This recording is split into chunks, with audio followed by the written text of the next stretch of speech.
আজ 4 সেপ্টেম্বর 2024 ইংরেজি, 21শে ভাদ্র 1431 বঙ্গাব্দ, রোজ বুধবার। দেশে বিদেশে অবস্থানরত আমাদের সকল ফেসবুক বন্ধু এবং ফলোয়ার্স ভাই বোন সহ সারা দেশের অহিংস গণঅভ্যুত্থান বাংলাদেশের সংগঠক শুভার্থীদের অহিংস গণঅভ্যুত্থান বাংলাদেশের পক্ষ থেকে শুভেচ্ছা অভিনন্দন জানিয়ে একটি বিশেষ বার্তা পরিবেশন করছি আমি বীর মুক্তিযোদ্ধা আবুল বাশার, মুখপাত্র অহিংস গণঅভ্যুত্থান বাংলাদেশ। লুণ্ঠিত অর্থ উদ্ধার করব, বিনা সুদে পুঁজি নেব, এ স্লোগান নিয়ে বিগত ৩ বছর আগে যাত্রা শুরু করেছিল অহিংস গণঅভ্যুত্থান বাংলাদেশ নামক সংগঠনটি। অহিংস গণঅভ্যুত্থান বাংলাদেশ একটি সিভিল রাইটস নাগরিক অধিকার সংগঠন। এ সংগঠনের আহ্বায়ক বিশিষ্ট অর্থনীতিবিদ, বাংলাদেশ সুপ্রিম কোর্টের বিজ্ঞ আইনজীবী আ.ব.ম মোস্তফা আমিন। সংগঠনের মূল লক্ষ্য ও কর্মসূচি হল স্বাধীনতা পরবর্তী স্বাধীন বাংলাদেশের 53 বছরে দেশ থেকে বিদেশের বিভিন্ন দেশে পাচারকৃত 20-25 লক্ষ কোটি টাকা এবং দেশের মাঝে অবৈধ কালো টাকা হিসাবে পঞ্জীবিত থাকা 88 লক্ষ কোটি টাকা দুর্নীতি বিরোধী একটি বিশেষ আইন প্রণয়ন ও আইন পাশ করার মাধ্যমে লুণ্ঠিত ও পাচারকৃত অবৈধ অর্থ উদ্ধার করে রাষ্ট্রের মালিক জনগণের টাকা তাদেরকে বিনা সুদে, বিনা জামানতে, সহজ কিস্তিতে যার যার সামর্থ্য ও যোগ্যতা অনুযায়ী 1 লাখ থেকে 1 কোটি টাকা পর্যন্ত পরিশোধযোগ্য ঋণ হিসাবে পুঁজি প্রদান করা।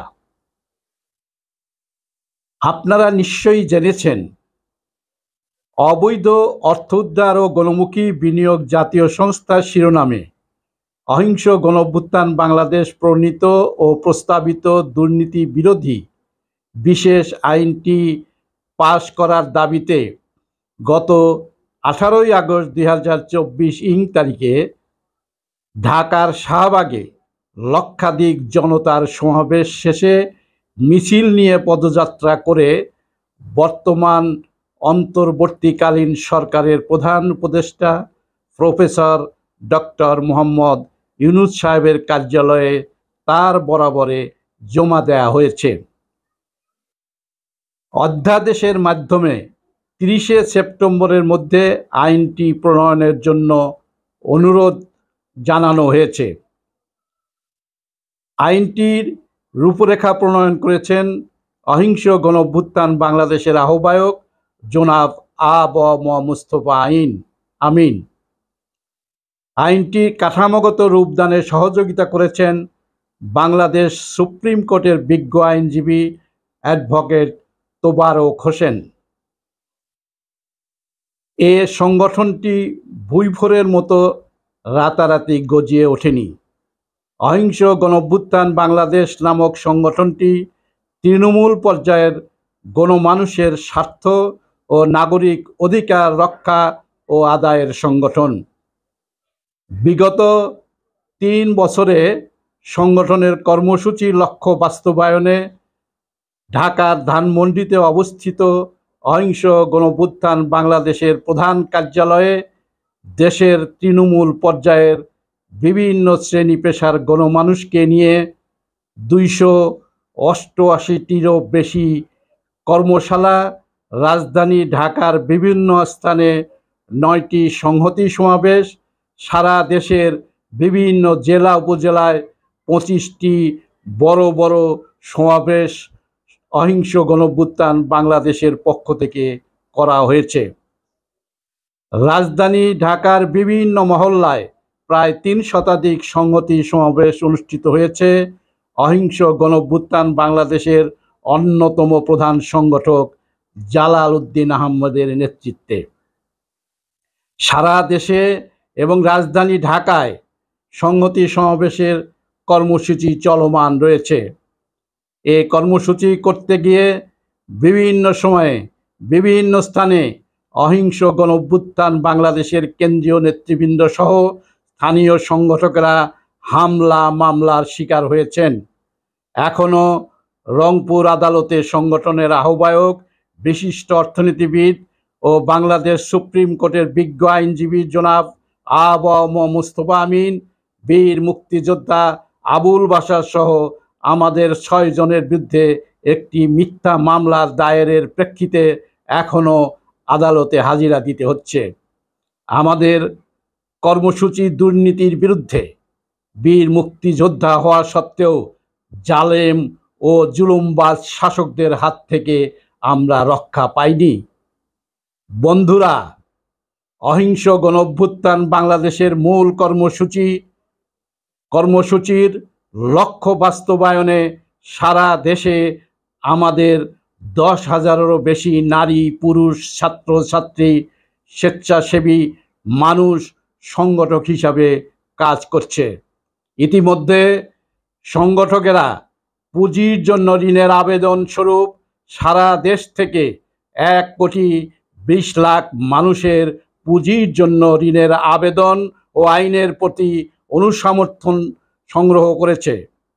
আগামী 3 মাসের মধ্যে আরও 1 কোটি মানুষের আবেদন অনুস্বাক্ষর সংগ্রহের কর্মসূচি বাস্তবায়ন করবে তারা।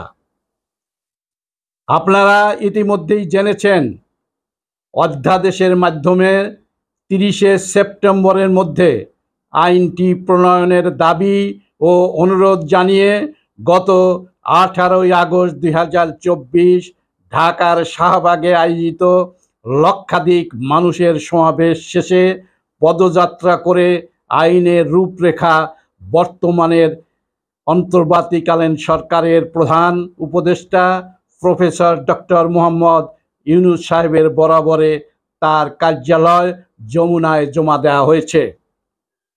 অধ্যাদেশের মাধ্যমে দ্রুততম সময়ের মধ্যে আইনটি প্রণয়নের দাবিতে অহিংস গণঅভ্যুত্থান বাংলাদেশ আগামী 25শে নভেম্বর 2024 সোমবার ঢাকার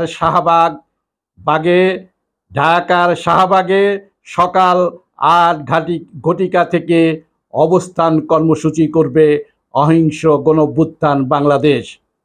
সংগ্রামী অহিংস গণঅভ্যুত্থান বাংলাদেশের সংগঠক, আবেদনকারী লক্ষ কোটি জনতা ও দেশবাসী, আপনাদের প্রতি শুভেচ্ছা, শ্রদ্ধা ও ভালোবাসার অঙ্গীকার নিয়ে বলছি, নিজেদের অধিকার আদায়ে, নিজেদের স্বার্থ সংরক্ষিত ও অধিকারের বিষয়গুলো এবং দেশ ও দশের স্বার্থ রক্ষায় নিজেদের আত্মত্যাগ অনস্বীকার্য।